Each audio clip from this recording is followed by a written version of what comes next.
It's been a while since we've had a Matrix movie. Almost 20 years. And it is 20 years if you're counting the first one being it was released in 1999. But it's finally here, and it had a great introduction.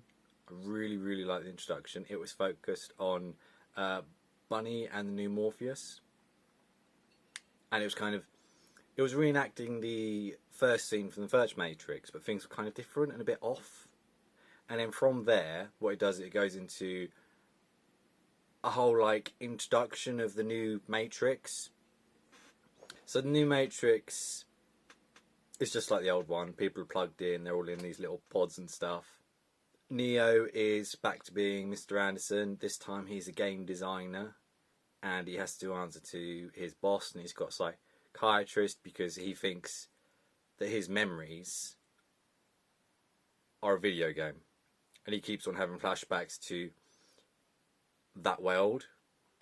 But of course, when he speaks to either of them, they both kind of coax him and go, no, Neo. It is all part of this fabricated illusion you've created in your mind. One of the things that really irritated me as well during the initial bit of it is the fact that there were loads of clips that they're using from the 3 previous films. They'll say similar dialogue, or they'll reference something, and then straight after they'll play a clip from one of the other movies, and it's just okay, great. Either have people understand the reference and let them figure out by themselves, or just don't do it, because having clips in a movie isn't a good way to develop the characters. It's not going to pull us closer. It's not going to go, oh yeah, I remember that scene. Either you are going to remember that scene, or if you're new to this and this is your first movie, you're going to be like, okay, what's that? What's that? Well, what are we doing?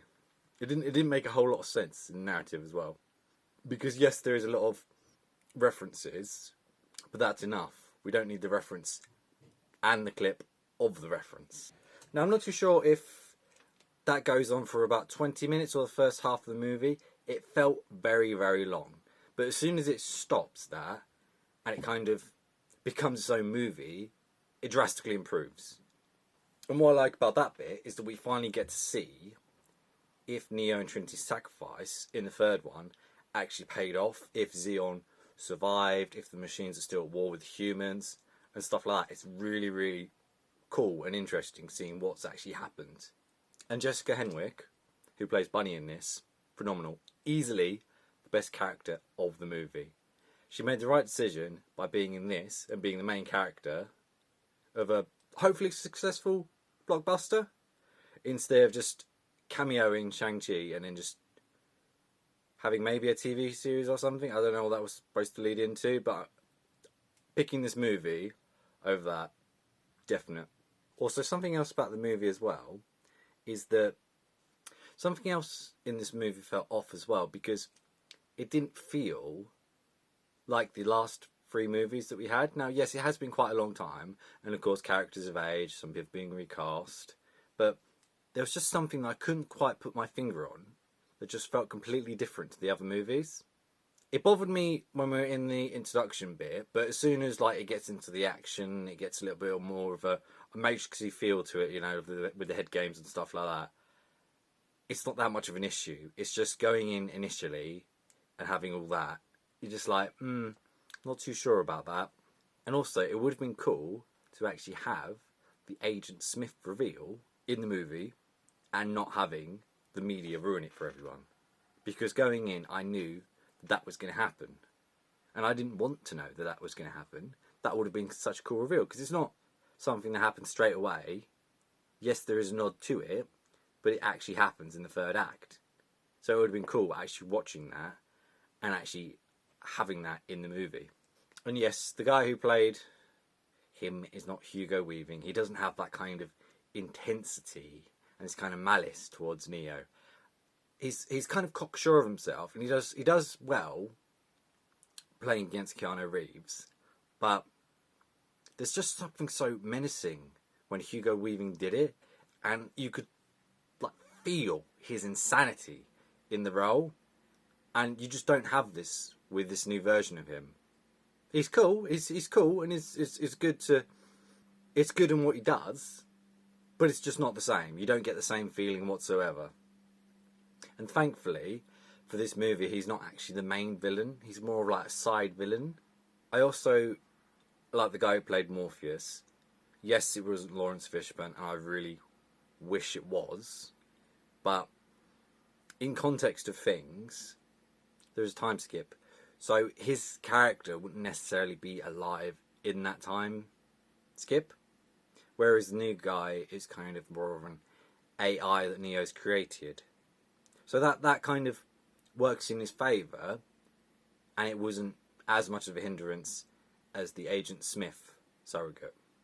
I think Abdul did a really, really good job in the role. I've enjoyed him in other things like Candyman and Aquaman. I think he did very good in those roles.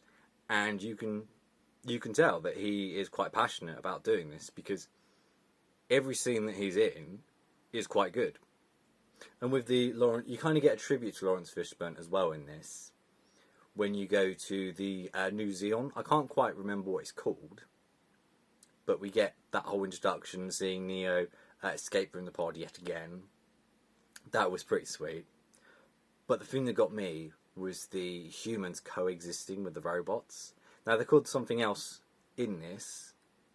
There's like a robot war that happened, and then there are some robots that live with humans, and there are some robots that live with the other robots. Now, I would have really loved some kind of more mythology in that, or more of an explanation, more of a dive into it. That would have been really cool. But we didn't get that. But what we got was interesting enough by itself that it left me wanting more.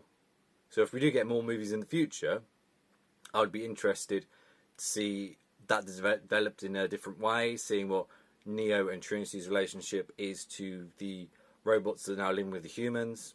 Now, the media also kind of ruined the ending for it, with hinting that Neo necessarily wasn't going to be as powerful as he has been in the previous movies.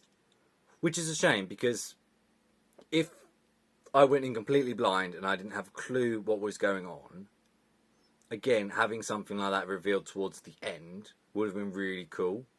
But overall, I still really, really enjoyed this movie. I don't think it's the greatest movie in the world, like the first Matrix is. That's one of my favourite films of all time. And I don't think it captures the same intensity that 2 and 3 did. Yes, 2 and 3, like, a lot of people have a problem with them, but for me, I think it is the perfect trilogy, and I think it's completely amazing. Now, this isn't a bad movie. It's not. It's a very enjoyable movie, but it just doesn't have the same intensity to it.